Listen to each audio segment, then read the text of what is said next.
মৰমৰ ছাত্ৰ ছাত্ৰীসকল, আজি মই তোমালোকক দশম শ্ৰেণীৰ অনুশীলনী 1.2 4 নম্বৰ প্ৰশ্নটো কৰাই দিব লৈছোঁ। গতিকে তোমালোকে ভিডিঅ'টো ভালকৈ মন দি চাবা। ইয়াৰ আগৰ ভিডিঅ'ত মই তোমালোকক 3 নম্বৰ প্ৰশ্নবিলাক কৰাই দিছোঁ 3 নম্বৰলৈকে। গতিকে তোমালোকে যদি মোৰ আগৰ ভিডিঅ' নাই চোৱা, প্লেলিষ্টত গৈ তোমালোকে মোৰ আগৰ ভিডিঅ'বোৰ চাব পাৰিবা। এতিয়া তোমালোকৰ প্ৰশ্নটো এবাৰ পঢ়ি দিছোঁ বা প্ৰশ্ন তোমালোকে এবাৰ দেখুৱাই দিছোঁ, তোমালোকে চাই ল'বা। দিয়া আছে গ খা উ তোমালোকৰ 306,657 মানে এই সংখ্যা দুটাৰ গ খাবোৰ তোমালোকৰ 9 দিছে আৰু ল খাবোৰ তোমালোকৰ উলিয়াবলৈ কৈছে। গতিকে তোমালোকৰ কি কি দিয়া আছে সেই কথাখিনি তোমালোকে প্ৰথমতে লিখি ল'ব লাগিব। যেতিয়া তোমালোকে অংকটো কৰিবা প্ৰথমতে লিখিবা সমাধান। মই এবাৰ লিখি দিছোঁ সমাধান। ইয়াৰ পিছত তোমালোকে লিখিবা দিয়া আছে। দিয়া আছে তোমালোকে কি লিখিবা গ খা উ দিছে তোমালোকৰ কিমান? গ খা উ দিছে তোমালোকৰ 9 আৰু তোমালোকৰ সংখ্যা দুটাও দিয়া আছে। গতিকে তোমালোকে সংখ্যা দুটা বুলি লিখি ল'বা। সংখ্যা দুটা ক্ৰমে তোমালোকৰ দিয়া আছে। চাই ল'ম এবাৰ। সংখ্যা দুটা তোমালোকৰ দিছে 306,657। এতিয়া আমি সংখ্যা দুটা পালোঁ। ইয়াৰ পিছত আমি উলিয়াম কি? এবাৰ আমাক লসাগু উলিয়াব আছে। লসাগু ওলোৱাৰ ফৰ্মুলা এটা আছে, সূত্ৰ এটা আছে, মনত ৰাখিবা তোমালোকে। লসাগু মই উলিয়াই দিছোঁ চোৱা। লসাগু সূত্ৰটো মই ইয়াত লিখি দিছোঁ তোমালোকক। ইয়াত তোমালোকে লিখিবা সংখ্যা দুটাৰ পূৰণফল। সংখ্যা দুটাৰ গুণফল। পূৰণফল বা তোমালোকে গুণফলো লিখিব পাৰা। মই গুণফল লিখিলোঁ। ইয়াৰ পিছত তোমালোকে ইয়াত তলত দিবা গ খা উ লিখিবা। এতিয়া মই তোমালোকক একেবাৰে সহজকৈ কৰাই দিব বিচাৰিছোঁ। গ খাও কিমান পালোঁ চোৱা। ইয়াত 9 দিলোঁ আৰু তোমালোকক ইয়াত পালোঁ 306 আৰু পূৰণ যিহেতু 657 এই সংখ্যা দুটা ইয়াত পূৰণ কৰিলোঁ। এতিয়া তোমালোকে 9ৰে 306ক হৰণ কৰিবা। হৰণ যাব নাযাব আমি গম পাইছোঁ, হৰণ যায়। গতিকে আমি কি কৰিম, ইয়াক হৰণ কৰি চাম। 306ক আমি 9ৰে হৰণ কৰিম। 9ৰে হৰণ কৰি 9 3 গুণ 27 দিলোঁ।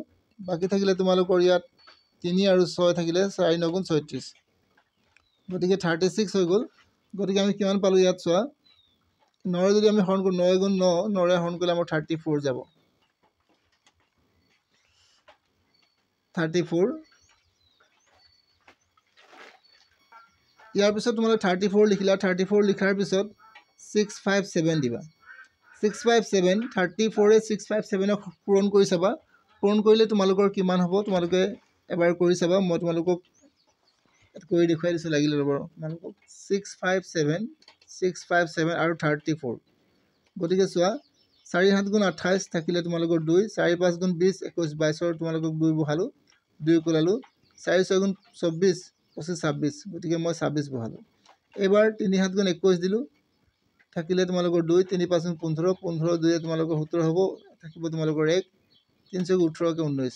গতিকে এইটো বহোৱা হৈ গ'ল। এতিয়া তোমালোকে যোগ কৰিবা। 3 পালা, এফালে তোমালোকে 13ৰ 3 বহিলে, এফালে 11কে 12, এফালে 2 মানে কিমান 2 2 3 3 8। গতিকে আনচাৰ তোমালোকৰ কিমান হ'ব ইয়াত লিখিবা 2 2 3 3 8। এইটো হৈছে তোমালোকৰ ইয়াৰ উত্তৰ। আৰু এই প্ৰশ্নটো খুবেই ইম্পৰ্টেণ্ট। গতিকে তোমালোকে ভালদৰে চাই থবা, পৰীক্ষাত প্ৰায় আহি থাকে। ইয়াৰ পিছত তোমালোকে নেক্সট আৰু এটা প্ৰশ্ন আছে। এই প্ৰশ্নটো মই তোমালোকক উত্তৰবিলাক কৰাই দিছোঁ। গতিকে তোমালোকে এবাৰ ভালদৰে প্ৰশ্নটো বুজি ল'বা কিদৰে মই লিখিছোঁ। ইয়াত দিয়া আছে তোমালোকৰ পৰীক্ষা কৰা যে কোনো স্বাভাৱিক সংখ্যা এনৰ ক্ষেত্ৰত 6 টু দি পাৱাৰ n সংখ্যাটো 0 অংকৰে শেষ হ'ব পাৰেনে নাই। তোমালোকে এইদৰে যদি প্ৰশ্ন থাকে তোমালোকে কিদৰে লিখিব লাগিব। এনৰ কোনো মানৰ ক্ষেত্ৰত যদি 6 টু দি পাৱাৰ n সংখ্যাটো 0 অংকৰে শেষ হ'বলগীয়া হয় তেন্তে সংখ্যাটো 5ৰে বিভাজ্য হ'ব লাগিব। মনত ৰাখিবা, এই সংখ্যাটো যদি আমি 6 টু দি পাৱাৰ n সংখ্যাটো যদি 0 অংকৰে শেষ হ'বলগীয়া হয় তেন্তে ই 5ৰে বিভাজ্য হ'ব লাগিব বুলি আমাক লিখিব লাগিব। অৰ্থাৎ আমি এইটো লিখি ল'ম 6 টু দি পাৱাৰ nৰ মৌলিক উৎপাদীকৰণত 5 মৌলিক সংখ্যাটো থাকিব লাগিব। মানে তাৰ অৰ্থটো আমি এইটো বুজিছোঁ যে সেই উৎপাদকটোত আমাৰ 5 মৌলিক সংখ্যাটো থাকিব লাগিব। কিন্তু তোমালোকে ইয়াত লিখিম, মই যিদৰে লিখিছোঁ তোমালোকে সেইদৰে লিখিবা। কিন্তু এইটো সম্ভৱ নহয়, কাৰণ 6 টু দি পাৱাৰ nৰ মৌলিক উৎপাদীকৰণত 2 আৰু কেৱল ইয়াত তোমালোকে থাকি গৈছে কেৱল, ইয়াত তোমালোকে লিখিবা কেৱল কেৱল 2 আৰু 3 মৌলিক সংখ্যা পোৱা যায় গতিকে 6 টু দি পাৱাৰ n সংখ্যাটো শূন্য অংকৰে শেষ হ'ব নোৱাৰে এই কথাষাৰ তোমালোকে লিখিলে তোমালোকৰ একেবাৰে শুদ্ধ হ'ব আৰু তোমালোকে এইখিনি অলপ মুখস্থ কৰি ল'বা ইয়াৰ পিছত তোমালোকৰ আৰু প্ৰশ্ন এটা আছে চাও মই তোমালোক যদি পৰা যায় কৰাই দিম ইয়াৰ পিছত তোমালোকৰ নেক্সট কি দিছে 7 পূৰণ 11 পূৰণ 13 পূৰণ 5 যোগ 13 দিয়া আছে আৰু তোমালোকক ইয়াত দিছে এটা 7 * 6 * 5 * 4 * 3 * 2 * 1 + 5 এই সংখ্যা দুটা কিয় যৌগিক সংখ্যা হয় ব্যাখ্যা কৰিবলৈ কৈছে গতিকে তোমালোকে কি কৰিবা প্ৰথমতে কি কৰিবা 7 * 11 13 + 13 দিবা ইয়াত আমি কি কমন ল'ম 13 এটা কমন ল'ম থাকিব কিমান 7 * 11 আমি থাকিলে আৰু প্লাস ইয়াত থাকিব তোমালোকৰ 1 গতিকে 13 কমন লৈ লোৱা হ'ল বাহিৰত থাকিলে তোমালোকৰ 77 + 1 এটো পূৰণ চিন দি দিবা ইয়াত গতিকে তোমালোক কি হ'ব 13 * 78 এই দুইটা সংখ্যা তোমালোকে পূৰণ কৰিবা পূৰণ কৰিলে তোমালোকে পাবা 1014 পাবা ইয়াৰ পিছত আৰু এটা তোমালোকৰ প্ৰশ্ন আছিল কি চাই লওঁ 7 * 6 * 5 * 4 * 3 * 2 * 1 + 5 ইয়াতো তোমালোকে কি কৰিবা চোৱা ইয়াত তোমালোকে 5 এটা কমন ল'বা থাকিব 7 * 6 * 4 * 3 * 2 * 1 প্লাস ইয়াত তোমালোকৰ কি থাকিব 1 থাকিব এটা দিবা 5 এই গোটেইটা সংখ্যা তোমালোকে পূৰণ কৰিবা পূৰণ কৰিলে তোমাৰ কিমান পাবা চাই মই লিখি দিছো 1008 আৰু প্লাস ইয়াত পাবা তোমালোকৰ 1 তোমালোকে এই সংখ্যাবিলাক গোটেইবিলাক পূৰণ কৰি চাবা ইমানে পাবা ইয়াৰ পিছত তোমালোকে কি কৰিবা 5 * 1009 লিখিবা আৰু এই সংখ্যা দুটা যদি তোমালোকে পূৰণ কৰি দিয়া ইয়াৰ উত্তৰ ওলাব তোমালোকৰ 5045 ওলাব এতিয়া আমি এই সংখ্যা দুটা কিয় যৌগিক সংখ্যা তাক আমি ইয়াত লিখিব লাগিব আমি লিখিম এতেকে 7 * 11 * 13 আৰু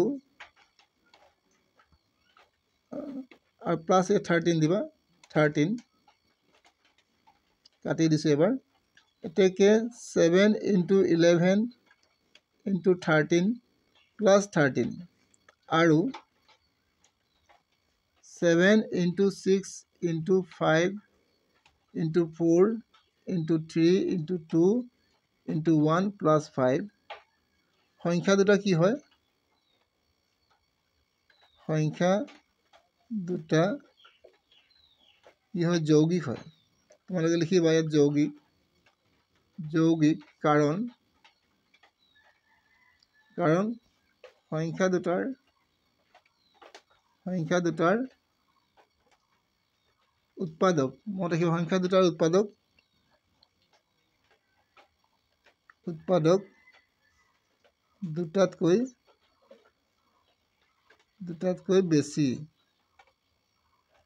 দুটাতকৈ বেছি আছে সংখ্যা দুটাৰ উৎপাদক দুটাতকৈ বেছি থকাৰ বাবে এই সংখ্যা দুটা যৌগিক সংখ্যা হয় তো আজি মই তোমালোকক ইমানতে সামৰণি মাৰিব বিচাৰিছো নেক্সট ভিডিঅ'ত আকৌ লগ পাম যদি তোমালোকে মোৰ ভিডিঅ'বোৰ বুজি নোপোৱা তেনে মোক কমেন্টত জনাবা আৰু যদি তোমালোকে ভিডিঅ'বোৰ চাই উপকৃত হ'ব পাৰিছে তেনেহলে মোৰ চেনেলটো এবাৰ লাইক কৰিবা সাবস্ক্ৰাইব কৰিবা আৰু শ্বেয়াৰ কৰিবা আজিলৈ মই তোমালোকক ইমানতে এৰিব বিচাৰিছো নেক্সট ভিডিঅ'ত আকৌ লগ পাম